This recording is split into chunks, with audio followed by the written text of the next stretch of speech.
hablamos del primado de Pedro. Buenas tardes, buenos días, buenas noches.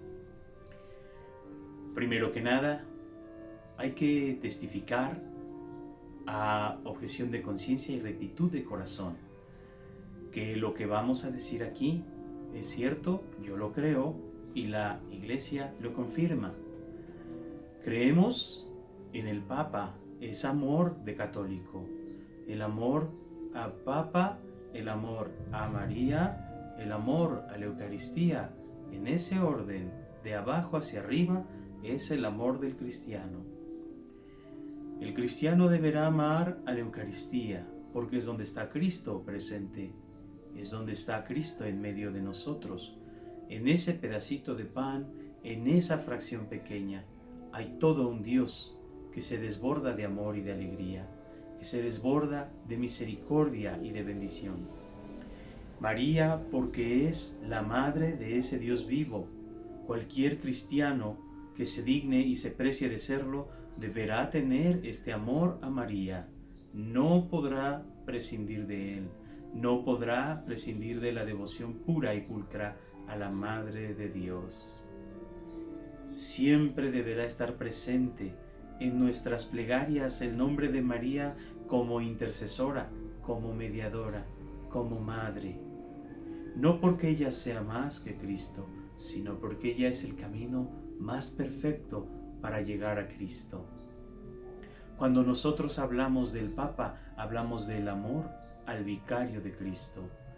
Este amor al vicario de Cristo debe expresarse defendiéndolo contra las calumnias, defendiéndolo contra los dimes y diretes, sin hacer pleito, sin golpear a nadie, sin buscar una retribución falsa.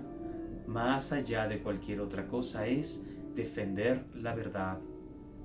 Hoy nos toca hacer defensa del Papa y en su momento podríamos haberlo hecho con otros, con Juan Pablo II, con Benedicto XVI, con Pablo VI, que fueron los papas que a mí me tocaron. Por supuesto, Pablo VI era muy pequeño y en pañales cuando él era papa. Juan Pablo II hasta mis 25 años, Benedicto XVI y después el actual Papa Francisco. El Papa siempre es el Papa. El Papa es la cabeza de Cristo. ¿Cómo sabemos qué es esto? Bueno, la Iglesia Católica tiene una tradición de 2000 años heredando el puesto de Pedro. No es una herencia común, no es algo que se pueda comprar, a pesar de que en el siglo negro de los papas hubo quien compró y vendió el puesto, incluso varias veces. Pero nosotros, ya con el primado de Pedro, nosotros tenemos la obligación de defenderle, de amarle y de respetarle, porque Él tiene el criterio de autoridad, porque Él tiene la llave del reino de los cielos, y conste que Jesús jamás le entregó un manojo de llaves a Pedro, pero Pedro tiene ese poder, esa potestad, porque Jesús se la deja, porque Jesús le dice: pastorea a mis corderos, pastorea a mi rebaño, apacienta a mi rebaño. ¿Cuándo? ¿Dónde? San Juan. En la parte final, cuando está la pesca del lago de Tiberíades, que inclusive vamos a tomar un resto de eso para ver el Papa y María, vamos a mirar qué fácil es. Fácil, ¿por qué? Porque Jesús le pregunta a Pedro, ya retornado al rebaño, después de haberle negado: ¿me amas más que estos? ¿Me amas? ¿Me quieres? Y Pedro entristece. Pero entre esos me amas, me quieres, también está pastorea mis corderos, es decir, los pequeñitos, los sencillos, los simples. Pastorea mis ovejas, manda sobre los mayores y apacienta mi rebaño, todo entero, apacienta mis ovejas. Todo el rebaño entero, todo el rebaño entero. Apacienta y recuesta a las madres, cuida de los corderos. ¿Dónde podemos entender esto? Bueno, en el libro del profeta Isaías, por ahí entre el capítulo 22, versículos me parece 20 y 22, se le dan las llaves al mayordomo. Dice, pero es que el mayordomo no era Pedro. Bueno, pues sí tenemos una razón de ser para pensar que Pedro es el mayordomo, porque allí está hablando de Eliakim y está diciendo lo que hace el encargado de la servidumbre, el encargado de los servidores, el encargado de la casa cuando el señor de la casa no está. Tú, dice, te pondré un vestido de gala, un fajín, te pondré mis insignias para que tú me representes. Te daré llaves, pues lo que tú abras nadie lo cerrará, y lo que tú cierres nadie lo abrirá. Jesús, cuando hace referencia a esto en el Evangelio de San Mateo, concretamente le dice y le pregunta a los apóstoles, casi a modo de broma podemos entender esto, ¿quién dice la gente que es el Hijo del Hombre? Y entonces los apóstoles empezaron a señalar las ocurrencias del pueblo de Dios. Unos dicen que eres Elías, otros que Jeremías, otros que alguno de los antiguos profetas, otros dicen que eres Juan que ha vuelto a la vida. Y entonces Jesús se pone más serio y de modo solemne les pregunta, ¿y quién dicen ustedes que soy yo? Pedro, imagínense esto, un silencio incómodo de discípulos, de amigos, de apóstoles. Pedro se atreve a decir lo que el corazón le dicta, tú eres el Mesías, el Hijo de Dios vivo. Y aquí es donde Jesús entrega esta promesa. No le da en ese momento, porque Jesús está en ese momento. Yo te digo, Simón, hijo de Juan, que tú eres piedra. Dichoso tú, porque esto no te lo ha revelado ningún hombre sino mi Padre que está en los cielos. Y yo te digo a ti, Simón, hijo de Juan, que tú eres piedra, y sobre esta piedra edificaré mi iglesia. Los poderes del infierno no prevalecerán sobre ella. ¿En qué momento podemos entender a Pedro como piedra? También en el Evangelio de San Juan, cuando va Andrés a contarle a su hermano Simón, mira, hemos encontrado al Mesías. Y va y se presenta con Jesús, y Jesús ni siquiera lo interpela, inmediatamente le da un nuevo nombre. Tú, Simón, hijo de Jonás, hijo de Juan, de hoy en adelante te llamarás Kefa, que quiere decir roca, es decir, piedra. San Juan nunca pone nada al azar, todo está visto y todo está puesto. La iglesia en la que Pedro, el pescador de Galilea, sigue reinando a través de sus hermanos los pontífices desde hace 2000 años, tiene la estructura de los hechos de los apóstoles. Se reúne en oración constantemente, parte el pan y hace oración unida a María. La iglesia de Pentecostés es la iglesia que hace oración unida a María. No puede ser otra sino la que tiene el primado de Pedro.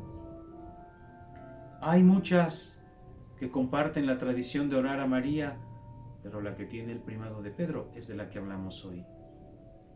Esto debe constarnos a nosotros.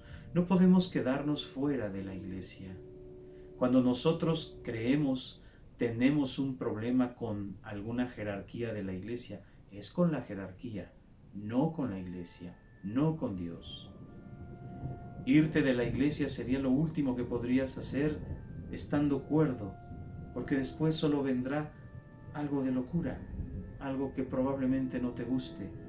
Vendrá el odio, vendrá la desesperación. Ah, no, yo estoy fuera de la iglesia y soy feliz. Bueno, agárrate pronto, porque pronto sentirás bandazos. No es una cuestión de que yo lo diga, no, es algo obvio, es algo simple y sencillo. Pero nosotros como miembros de fe podemos entender esto y hacer saber qué sucede con la iglesia. Es que hay tantos errores, hay tantas cosas, es que el Papa se equivocó. El Papa no se puede equivocar. ¿Puede tener una herejía el Papa? No, el Papa no puede ser hereje. El Papa en este tiempo, en este momento, es Francisco. Y hablamos de lo que podríamos decir en un momento determinado, las caídas del Papa, las caídas del papado de hace muchos siglos. Sí, eran hombres como ustedes y como yo, que por supuesto tenían esta situación de vida, esta situación de fe. Estaban buscando en un momento determinado hacer algún bien. Hubo papas que fueron satanizados, hubo papas que fueron vilipendiados y hasta la fecha sus memorias no han quedado limpias. Es que los papas no hicieron nada a partir de Juan Pablo II y más atrás porque permitieron esto, aquello, lo otro, escándalos, abusos a menores. Sí, hay todo tipo de cosas, pero el Papa no puede equivocarse. ¿Dónde lo encontramos? En San Lucas, en la última cena, cuando Jesús le dice a Pedro: Simón, Simón, he aquí que Satanás ha pedido permiso para zarandearlos como trigo, pero yo oraré por ti, y tú, una vez confirmado, vuelve a tus hermanos, vuelve y confirma, vuelve y ayuda, apacienta a los corderos, apacienta a las ovejas, apacienta al rebaño, pastorea. Pedro ya era pastor de la iglesia. Entonces los pastores tienen razón de ser. Siempre y cuando estén consagrados, tienen razón de ser. Cuando nosotros miramos hacia la autoridad del Papa, entenderemos que tiene no una llave, sino varias.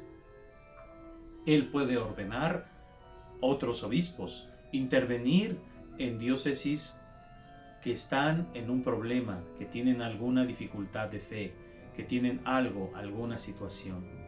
Puede volcar su mirada y su intervención dentro del rebaño de la Iglesia Católica y será siempre un hombre de influencia.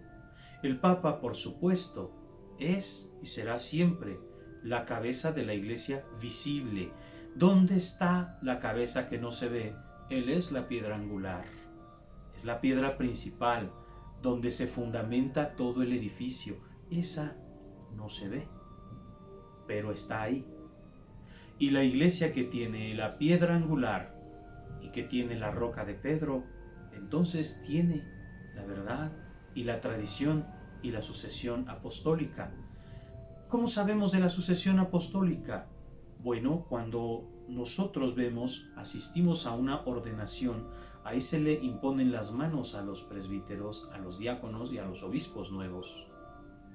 Cuando ellos están aquí en la iglesia, ya como ordenados, tienen esas potestades según su estado, obligaciones y privilegios según su estado. El diácono deberá compartir la palabra de Dios, impartir la bendición y despedir al pueblo. Pueden ir en paz, la misa ha terminado. Compartir el pan y repartir el pan, administrarlo a los pobres. Sí. Es su deber estar entre los pobres. También es deber de los otros, pero es esencialmente del diácono. El presbítero deberá hacer las veces del obispo en los sacramentos que a él asisten, es decir, todos a excepción de la ordenación presbiteral. La confirmación se le podrá delegar y todos los demás sacramentos también. Pero tiene obligaciones propias. Él celebra la Eucaristía en ausencia del pastor, de la cabeza. Él también da de comer a los hijos, proclama la palabra de Dios y ayuda a repartir los sueldos, los estipendios, las recompensas y, por supuesto, el pan a todos los siervos de la familia, es decir, a todo el rebaño. No estoy hablando de los que colaboran en la parroquia cuando hablo de estipendios, sino cuando estoy hablando de los bienes espirituales de la iglesia. Hablo de los bienes como es el perdón, la reconciliación, pues. Hablo de los bienes de la iglesia cuando hablo de la bendición nupcial, cuando hablo de la confesión sacramental, de la unción de los enfermos, del bautismo de los niños y por supuesto también de la Santa Eucaristía dada a todos los católicos. Estos que reciben la imposición de las manos, ¿cómo sabemos dónde aparece? Los apóstoles le imponen las manos a Pablo y a Bernabé para una misión importante. Pablo es, podríamos decirlo así, un obispo, igual que Timoteo, a quien después le escribió una carta diciéndole: no le impongas las manos a cualquiera, no te hagas cómplice de sus pecados. Es decir, averigua bien quién va a ser el obispo, quién es, de dónde viene, qué es lo que hace, que sea hombre de una sola mujer, porque antes se permitía que se casaran. Igual en el presbítero, no aficionado al vino, hombre de una sola mujer y de proba honestidad y valía. Están los presbíteros, los diáconos y los obispos dentro de la jerarquía. La iglesia que tiene la roca de Pedro, la asistencia de María, la piedra fundamental que es Cristo y los 3 órdenes sacerdotales, entonces estamos hablando de que es la iglesia de Cristo. Quien tiene esta potestad de intervenir y de hacer valer la autoridad que se le ha dado es el Papa. Cuando el Papa se equivoque, y se equivocará o se equivocó, nosotros tenemos el deber de orar por él, de asistirle con nuestra plegaria, de buscarle, de amarle aunque no le conozcamos en persona. Y por supuesto, sea quien sea, es el Papa. Es que Benedicto tenía cara de no sé qué, es que Juan Pablo es mi Papa favorito, es que Francisco se equivoca, es que él no se viste como el Papa, pero es el Papa. Yo sí soy partidario de que debería de portar las insignias papales, pero esa es una decisión de él. Esta iglesia que nosotros amamos y defendemos tiene la tradición apostólica. Esa tradición que escribió cartas, esa tradición que se fue pasando de manera oral hasta escribir evangelios. San Lucas dice: me he ocupado de averiguar minuciosamente y organizar los datos, querido Teófilo. Esto no es sino el hecho de la misma tradición oral. Cuando se hablaba del estudio de la Biblia, San Pablo, cuando habla de la sola escritura, que no vienen las escrituras, sino que es un dicho nada más de cierto protestante de renombre, que dice solo la escritura, solo se refería a la Septuaginta, ¿sí? Esta Biblia del Antiguo Testamento. La Biblia del Nuevo Testamento, la Biblia que contiene el Nuevo Testamento, todavía no se recopilaba. Pero también nosotros podemos hablar de ella y en ella encontrar nuestro consuelo. Cuando nosotros hablamos de las Sagradas Escrituras, entonces podremos entender, comprender, hacer valer lo que sabemos. ¿Dónde está la mejor apologética de la Iglesia Católica? En el credo. Allí es donde nosotros defendemos la fe. Allí es donde nosotros nos encontramos verdaderamente con nuestro Dios en batalla franca contra el enemigo. Creer en Dios, creer en el Padre, creer en el Hijo, creer en el Espíritu Santo, creer en la Iglesia.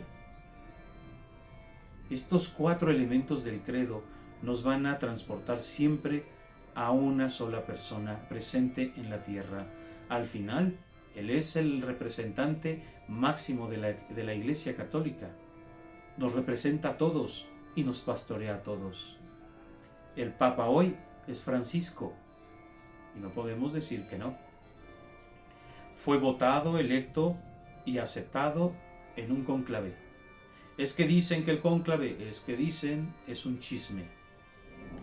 Sí, y nadie puede venir a decir hacia afuera del cónclave cómo fue, qué pasó, quién votó, cómo votó, porque es secreto, solo compete a los cardenales. No puede haber un error dentro de la Iglesia que no tenga reparación.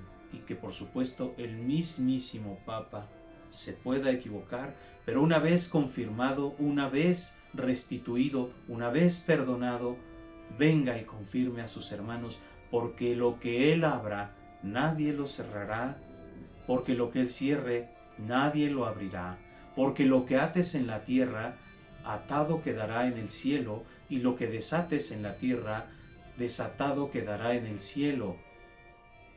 Yo te daré las llaves del reino, y los poderes del infierno jamás prevalecerán sobre ella. Podrá ser destrozada, pero siempre habrá un pequeño rebaño remanente que nos hará figurar y configurar hacia Cristo. ¿Puede haber errores en nuestra iglesia? Claro que los hay, pero eso no significa que estemos perdidos, que nos haya abandonado el Espíritu Santo, porque si de eso fuera, ya la iglesia estaría destruida desde antes de Pentecostés. Esta iglesia que asiste la Virgen María como madre y maestra, que va caminando hacia el Verbo como única cabeza, y que se ayuda y se afianza en el cimiento de los apóstoles y en la roca firme de Pedro, sobre la piedra angular que es Cristo, no puede jamás ser vencida por el poder del mal. Cuando te increpen, acuérdate de esto y haz valer tu catolicismo. Que Dios te bendiga. Paz en Cristo.